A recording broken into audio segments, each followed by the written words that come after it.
Hey guys, welcome back to Basics with Babish, where this week we're taking a look at eggs, something that confounds both newcomers to the kitchen and seasoned chefs alike. But we're going to explore a couple different techniques that are going to make this breakfast mainstay a whole lot easier. Let's get down to basics.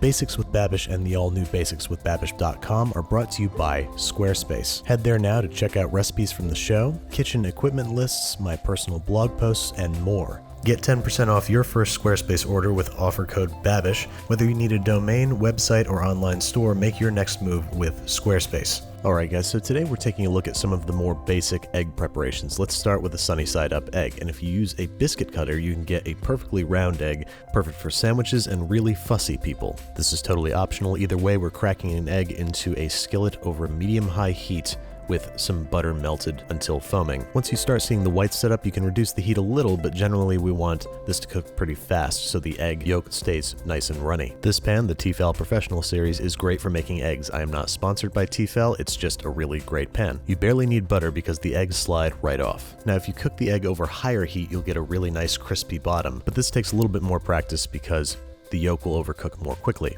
So that's how you make a basic sunny side up egg. Now, as far as scrambling eggs, everybody likes theirs a certain way. I like mine the Gordon Ramsay way, which is absurdly soft to the point of almost being a custard with goat cheese and chives. Like most great eggs, this is starting with a lot of butter. I'm doing 2 tablespoons of butter to 3 eggs beaten, and we're going to drop these in just as the butter starts to foam. We don't want this to cook too fast. These are going to cook absurdly slow, but just stick with it. The payoff here is huge. So I've added the eggs to the butter, and I'm going to keep them moving using a fork or a rubber spatula. We want to keep the eggs moving because we don't want any large curds to form. Once the eggs start setting up a little bit, it's time to add our goat cheese and chives. Keep the heat nice and low and remove it from the heat like this anytime you're not keeping the eggs moving. Season with salt and freshly ground pepper. Add a few tablespoons of goat cheese and stir until creamy. Then it's time to dump this on top of a slice of our favorite toasted toast. I like a nice thick slice of sourdough. Garnish with a chive if desired and get ready to turn a one-night stand into a long-term relationship. So that covers fussy, brunchy eggs. What about a good old-fashioned diner-style American omelet? Now you can obviously pick any fillings you want. I'm going for a sort of mushroom, spinach, Swiss kind of vibe. Simply sauteing the mushrooms first until they've given up all their liquid, adding the spinach, sauteing for an additional couple minutes, and seasoning to taste with salt and pepper. Set that stuff aside, wipe out your pan, and it's time to get cracking on those eggs.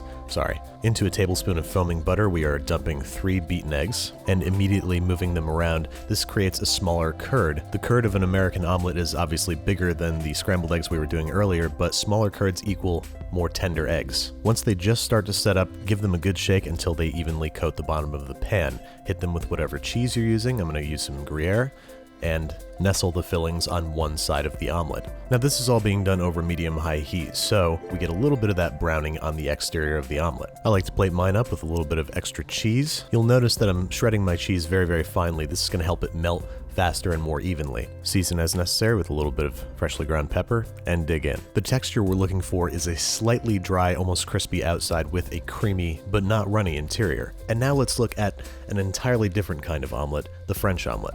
You'll notice that I'm using a smaller pan here. This is a 9-inch omelet pan, but I'm still using 3 eggs because this guy is going to be quite a lot thicker than the American omelet. We're melting a tablespoon and a half of butter in the pan before adding our eggs over medium heat because we want these to set up quickly but not brown. And just like the scrambled eggs from before, we are keeping these eggs moving. We want as small a curd as possible before we let it set up. Start saving your plastic cutlery from takeout because you're going to want to use a plastic fork on your nonstick pan, otherwise you are going to scar it up real bad. Once we start seeing the edges of the omelet solidify, we're going to slowly fold it over onto itself using the fork or a small rubber spatula. We're essentially trying to roll the egg here into a sort of eggy cigar. We are then inverting the omelet seam side down onto a plate. Hit it with some salt and pepper, maybe some chives if you're feeling bad and bougie, and it's time to cut this guy open to make sure that we did our job right. We want the exterior to be just set and the interior to be soft and custardy like this. But again, not runny. If you've got liquid pouring out, try again. And don't get discouraged. Eggs take some practice. When you're first starting to learn to make eggs, don't walk away from them. Choose relatively easy preparations and try again. So I just want to talk a little bit about designing my new website with Squarespace. They have this really intuitive, easy to use platform that made it super easy even for somebody like me who's never done web design ever. They have templates, they do domains, they have really good customer service. It's really an all-in-one, one-stop shop for building a really slick website, and I was really happy with the way mine came out. If you want to try it for yourself, you can start your free trial today at squarespace.com and enter offer code Babish to get 10% off your first purchase. This has been Eggs Part 1. Keep an eye out for Eggs Part 2, where we'll be taking a look at some more advanced preparations like Eggs Benedict and Scotch eggs. I will see you guys next week for the live stream on Twitch. All of my past live streams have been re-uploaded to YouTube in case you missed them and you want to cook along. And, have a great day. Go make some breakfast.